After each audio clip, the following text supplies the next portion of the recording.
இந்த நரபலி கொடுத்துட்றான், இந்த இது கொடுத்துட்றான், தன்னையே அறுத்துட்டு பலி கொடுறானா கொடுப்பானா? புதையல் எடுக்கணும், அது எடுக்கணுங்கிறதுக்காக கிடையாது. இப்போ இந்த இடத்துல அவர்கிட்ட கேட்குறாரு, என் கனவு கண்டேன், உனது கருத்து என்ன என்பதை சொல், உன் ஒப்பீனியன் என்ன சொல்லுங்கிறார். அதற்கு அவர் கூறினார், என் தந்தையை, உங்களுக்கு என்ன கட்டளையிடப்படுகிறதோ அதை செய்து விடுங்கள். அவருக்கு தெரியுது நபியுடைய கனவு, இது அல்லாஹ்வுடைய கட்டளை, இது சும்மா கனவு கிடையாது. அதுவும் பாருங்கள், அல்லாஹ் எப்படி பண்ணுறான் பாரு. இந்த மாதிரி ஒரு கனவு நபியுடைய கனவு இறை கட்டளை, வஹியுடைய செய்தி. ஆனால் அதே வஹி எப்படி கொண்டு வந்திருக்கலாம், அல்லாஹ் நினச்சா ஜிப்ரீல் அலைஹிஸ்ஸலாம் மூலம் இந்த உத்தரவு போட்டிருக்கலாம்.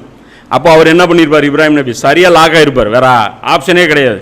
இந்த கனவாக கொடுத்ததுனால அல்லாஹ் என்ன பண்ணுறான், அவர் குழப்பத்தில் ஆகிருப்பார்ல, அல்லாஹ் எனக்கு கனவாக காட்டுறானா, இதோடைய நோக்கம் என்னவா இருக்கும், கட்டளை தெளிவாக புரியல அவருக்கு, நோக்கம் என்னவா இருக்கும், அறுக்கிற மாதிரி காட்டுறானா இல்லை அறுக்கவே சொல்கிறானா, ஏதோ புரியலையே அப்படிங்கிற மாதிரி ஒரு கன்ஃபியூஷன் தான். ஏன்னா தெளிவாக சொன்னால் நம்ம என்ன பண்ணுவோம், தெளிவாக சொன்னாலே புரியலைங்களா ஜி அப்படின்றோம். ஏன்னா புரிஞ்சிருச்சுன்னா நமக்கு கஷ்டம். அதனால் தெளிவாக சொன்னாலே தெரியாம மாதிரி நடிப்போம். ஆனால் எல்லாம் என்ன சொல்கிறான், கலங்களாக ஒரு கட்டளை போடுறான். எவ்வளோ பெரிய கட்டளை, நெஞ்சில் பாறாங்கல் தூக்கி வைக்கக்கூடிய அளவு கட்டளை. ஆனால் அவர் எப்படி ஆய்வு பண்ணுறாரு, நோண்டி நோண்டி இது இறை கட்டளையாக இருக்குமா, இதுதான் இப்படி தான் நாமளும் குரானை தேடணும்.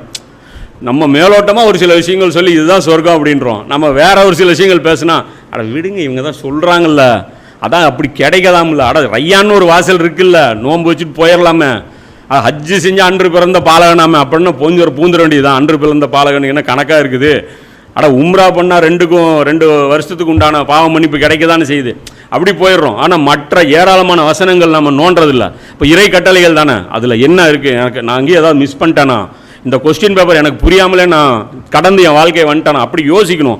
அவங்க யோசிக்கிறாங்க, கேட்குறாங்க, என் தந்தை உங்களுக்கு என்ன கட்டளையிடப்படுகிறதோ அதை செய்து விடுங்கள், அல்லாஹ் நாடினால் என்னை பொறுமையாளர்களில் ஒருவனாக காண்பீர்கள். அப்போ இந்த கனவு விஷயத்தை